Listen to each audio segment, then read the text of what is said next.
In this video, I want to mention one last rule around JSX. Now, I'm making a separate video out of this because I see this error come up so incredibly frequently with people who are first getting started with React. Right now, inside of my component screen component, you'll notice that I've got a return statement. And right after that, I've got an opening parenthesis. And then inside that set of parentheses, I have all of my JSX. What you see right here is the syntax of one valid way to return a multi-line JSX statement. So there's multiple lines right here. One valid way to return it is by placing the return keyword, and then a opening parenthesis, all of our JSX, and then the closing. Another valid way to return a multi-line statement is to write out just the opening tag, like so, and then all of our JSX after it. So in other words, the return statement, opening tag right after, and then everything else.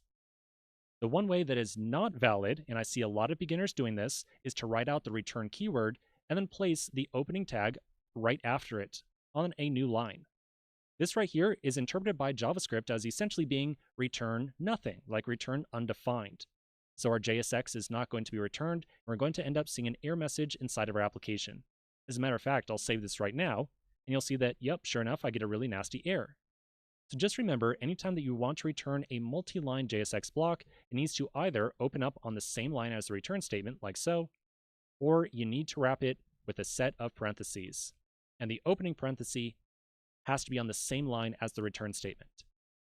So if I now save this, error message is going to very quickly go away.